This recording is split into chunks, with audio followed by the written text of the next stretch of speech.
Our last video ended with the endoplasmic reticulums, rough and smooth. The next that we are going to move into is another endosystem, and that's the Golgi apparatus. Golgi apparatus is kind of convoluted, meaning that it has kind of these curves to it, but it's pretty flat. However, you'll notice that it basically has two sides to it. It has a cis side and a trans side, and so it has a receiving side and it has a shipping side. And what is it receiving or shipping? It has to do with these little tiny vesicles. So these little vesicles are little transport organelles. So they bring things to the Golgi apparatus and then they remove things from the Golgi apparatus. So basically, the Golgi apparatus modifies proteins and lipids. So it's going to, again, receive things on the cis side, and then it's going to kind of move them around, kind of sort them, maybe store them for a little while, maybe modify it in some way, and then it ships them out through the trans side. And those vesicles might leave and go to another organelle structure, or they might actually leave the cell, as you can see over here. I kind of think of the Golgi apparatus as a warehouse. Like, for example, we might see the Amazon warehouse down in Holyoke near campus, where we'd have big, huge Amazon tractor trailer trucks that come into, for example, the receiving side, and they're going to drop off whatever they have inside their truck. And so that's the same thing what these vesicles are doing. They're coming over and dropping off on this cis side all of the packaging material that is inside the vesicle. And then what happens inside that warehouse, just like at Amazon, they take all those things in from the truck and they kind of sort them and move them and they store them and put them in a new location. So they change them up, they modify them. And eventually they put all similar things that are going to a similar zip code or location in one little area. And that area then is on the trans side. And what happens is our Amazon little vans come and pick up those little packages. So that's kind of creating a new vesicle here. And then it leaves the warehouse and goes and brings and ships them to where they need to go. So that's an example of what you can think of as far as the Golgi apparatus in kind of layman's terms. Lysosomes are very small organelles, and they are basically going to be produced by the Golgi apparatus as well. They, inside of them, have a low pH, so they're very acidic, and because of that, they contain different enzymes. So one enzyme they have is a lytic enzyme. That basically means that it can lyse things, it can break things, break them down. So in large molecules, it basically might go through what we call phagocytosis, and that's where we're going to kind of engulf something completely to kind of digest it and get rid of it. It might just be picking up little cellular resources along the way to kind of recycle them. Or it could be like apoptosis, where that's kind of what we consider programmed cell death. And that's like the tadpole, when it loses its tail, because the froglet has now grown legs, that's an example of cell death. So those cells were made to eventually die, and they know at what point they need to die in.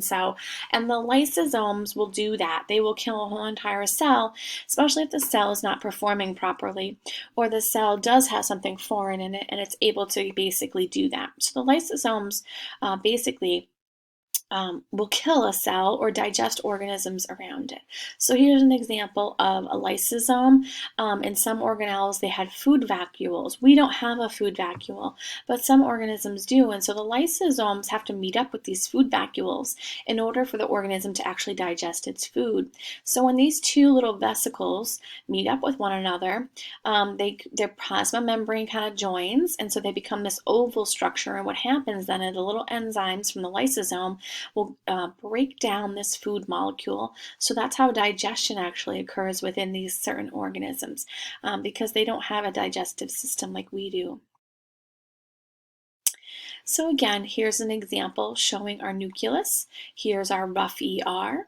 Here is our Golgi apparatus. You can see that this little molecule left as a vesicle coming to the cis side drops off as things that get modified inside that cisternae. And then here they form a new vesicle leaving the trans side, and that vesicle might transport it to the plasma membrane on the outside of the cell. And you can see that's a way that we kind of export things out that we don't necessarily need and that may be way too big to fit through one of the protein channels. So this is how we get rid of larger molecules outside of the cell and inside the cell. Now, vacuoles are little membranous sacs. They're a little bit bigger than a vesicle. Vesicles are small, but vacuoles are specialized. They have a specific storage, a specific function, and plants have a large vacuole. It's what we call a central vacuole, and it takes up most of the cell. In a plant, it's up to about 90% of the volume, and therefore it's storing primarily water. It does have some other structures, nutrients, molecules, pigments, even waste, but it keeps the pressure of the cells for the plants. So we see those vacuoles primarily in large plant cells. So here's what's large central vacuole. So if you see, here's our nucleus, rough ER, smooth ER, Golgi apparatus, and a few other organelles that we haven't talked about yet.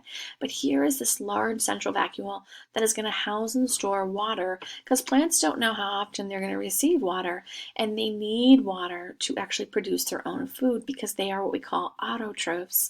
So they need to produce their own food source, and one of the components of that is it needs water. So it holds on to as much water as it can. So going into these energy-related organelles, the one that we also have that is playing a huge role in those autosomes, so those plants, are the chloroplast. So chloroplasts are these small little green discs. They're green due to the chlorophyll pigment in there. They have chlorophyll A and B pigment. And they have a few other pigments in there as well, but those are the most abundant, so that's why it looks green. They are tiny little kind of stacked grana on top of each other, and they are producing photosynthetic pigment. That is what is needed for this autotroph to continue on making its own food. So here's this kind of disc. You'll see again it has 2 layers thick, and inside there's these little tiny stroma that are stacked in what we call the grana. And so there's kind of little stacks of little discs inside. Okay, and these are really important because they are going to take in the solar energy to produce food, sugar, for the plant cells. For us, animal cells and plant cells have mitochondria as well, but we only have mitochondria. Now, mitochondria, again, kind of look like a little bean, almost like a kidney bean. They're double membrane. They have this cristia area and a matrix. A matrix is basically a fluid type of substance where we have some enzymes within. Now, cellular respiration is really important for our cells to help us get energy from nutrients. So again, we can't make our own food. We need a fuel source from other organisms, so we are called heterotrophs. Heterotrophs need to consume other organisms, and we break down those organisms' nutrients, and we use those nutrients to create energy for our cells. So we needed the mitochondria to do that. So for example, we need some type of sugar source. We need carbon, and when we get that sugar source, then we basically can convert that in our mitochondria in a very lengthy, complex process, which we'll get to towards the end of the semester. And the byproducts are carbon dioxide, which we breathe out, water, which our body will use, and there's that energy piece that we need. So we're not creating a food for ourselves, we are creating energy. These guys, those chloroplasts, are creating energy, but primarily they're creating food, fuel for themselves.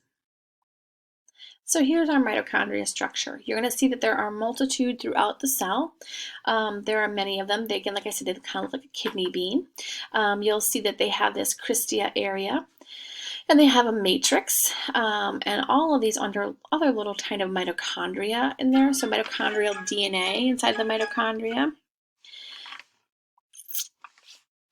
Now, what else is inside our cell? We have what we call the cytoskeleton, and the cytoskeleton helps the cell keep its shape.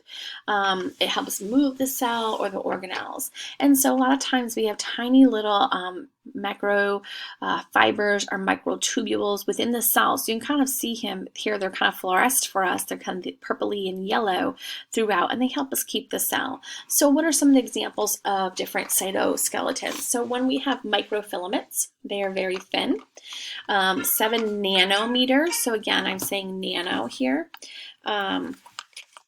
They are a dense web underneath the plasma membrane.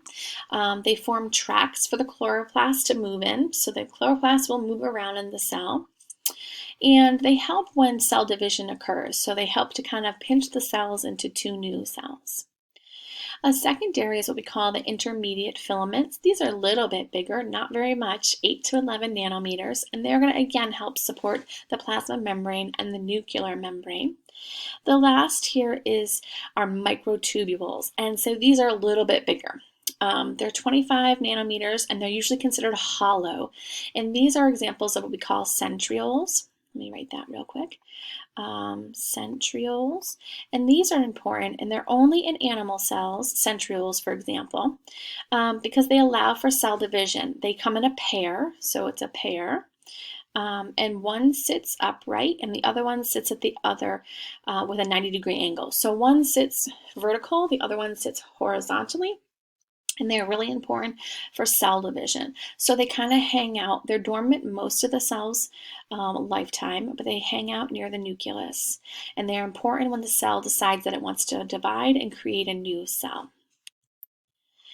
Now, a few things that might be on the outside of the cell. So these little filaments, okay, are inside. So these are cyto on the inside of the skeleton of the cell. Now, appendages are on the outside. So, oops, let me click my pen real quick. Appendages are on the outside of the cell on top of the plasma membrane. Now, these guys are important because they sit on that surface. So we might have cilia, which these are really magnified, so they're quite large, but they're really like small hair-like projections. They're short, and they move together like an oar. They move together kind of like in a fluid motion, okay?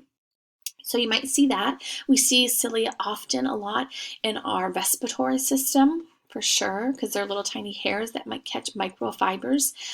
So think of like people have nose in their hair.